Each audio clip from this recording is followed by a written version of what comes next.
Naturally, as someone that talks about the Panasonic S5 a lot on this channel, I get loads of questions on a daily basis about this camera.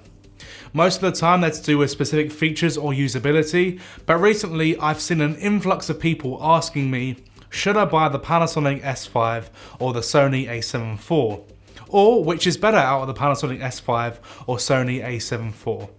So, in today's video, I thought I'd get in front of the camera and just tell you my thoughts on this once and for all. First of all, let's discuss the biggest factor for anyone buying a camera, and of course that is the price. You can pick up the Panasonic S5 now for around £1,500 brand new here in the UK, which is an absolute steal for the features you get. I mean, you're getting a full frame camera that shoots 4K 422 up to 60p internally and has the ability to shoot 6K RAW externally. And I'll say this once and once only, you cannot get these features for this price anywhere else but with Panasonic. The Sony A7IV is currently retailing for around £2,399 here for the body only in the UK, so that's literally almost £1,000 more. Again, bear this in mind when we compare these cameras to one another. But of course, I mean, I do understand why people are comparing the two, simply because on paper, the specs do look very similar. Both can shoot 4K 60p with an APS-C crop and 4K 25p 422 using the full image sensor. Both are full frame and have a flippy screen, so that's great for self-filming and vlogging, and both have IBIS, so again, are great for handheld photography and video. And since they're both full frame cameras as well, they'll both do a really good job in low light situations, albeit the S5 will have a slight advantage given its 24 megapixel sensor compared to the Sony A7IV's 33 megapixel sensor. So with that said about their sensor resolution, let's quickly touch up on what else is different between these two cameras. The Sony A7IV has a higher EVF resolution, and that's over 50% higher on the Sony A7IV. But the S5 wins the point back with its high resolution screen, having an 1840K dot screen compared to the Sony's 1440K dot screen. The Sony does have 3 frames per second quicker burst rate than the S5 though, with a 10 FPS shutter rate compared to the 7 FPS seen on the S5. So with that out of the way, let's actually get down to the stuff that matters, and that's what you actually need from your new camera. I feel like a lot of us are victims to the hype surrounding a specific camera make or model and sort of jump in heads first if there's a lot of hype or buzz already around a specific camera. But I rarely see people genuinely taking the time to understand what it is they're looking for with the work that they do. If the S5 has everything you need in a camera, then there's literally no reason to spend another £1,000 on the body when that money could go towards buying a new lens or even something like the Atomos Ninja V so you can utilise that 6K RAW output on the S5. Also, as a quick side note, I've noticed that a lot of people that watch this channel are not subscribed, so if you are someone that's enjoying the content here and has watched a few of my videos already, then please subscribe because it helps me out massively. So let's touch up very quickly on the build quality as well, since I have a hands-on experience with both Sony and Panasonic cameras in professional environments. When I actually switched over to Panasonic from Sony, something I noticed straight away was how much better built the Lumix cameras were.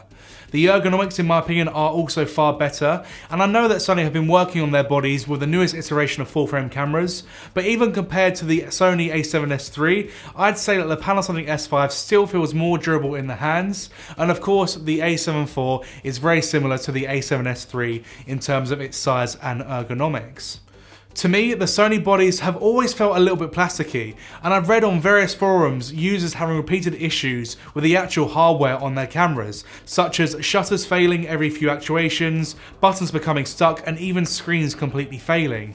In fact, I actually had a few issues with the D-pad on one of my Sony cameras, and I had to send it back a few times to get repaired, so it's definitely not an uncommon issue among their users. Now, before everyone jumps on my back in the comments about being one-sided on this topic, there are some reasons that I would definitely recommend the Sony A7IV over the Panasonic S5, and of course the most obvious one is the autofocus.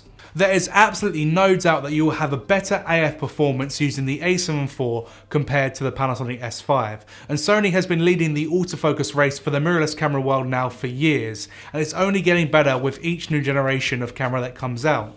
With that being said though, I do still stand by the fact that the Panasonic S5 does have pretty decent autofocus, and it works great for filming content like YouTube videos, talking head interviews, and any shots that don't have a fast moving subject. For my professional shoots, I'll always use manual focus anyway, just because I want to be in full control, and I've had some bad experiences with AF failing on me while filming critical shots, even with my Sony cameras. So there's my 2 cents on the whole autofocus thing. I know it's one of the biggest reasons that people gravitate towards Sony cameras, so if that's really important to you, then I feel like you've already made up your mind, but you're just too scared to spend that extra £1,000. I also remember being so caught up on autofocus, but I've literally never regretted the move to Lumix cameras, and the image quality and sort of usability, in my opinion, is far superior. The only other reason I see as to why you should pick the A7IV over the S5 is if you want slightly higher resolution when taking photos. Of course, if you do a lot of cropping, then 33 megapixels will give you better results compared to 24 megapixels, just at the price of the larger file sizes.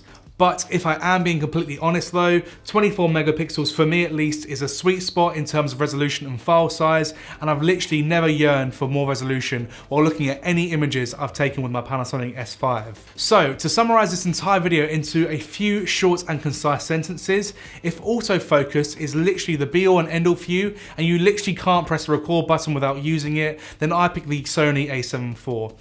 You'll have more of a set it and forget experience with the AF, and you can go ahead and get all your shots without worrying about focus. However, if you're looking for the best image quality possible and like the idea of being able to shoot 6K RAW video in either ProRes or Blackmagic RAW, and also want to save yourself £1,000, then the Panasonic S5 is definitely the camera for you.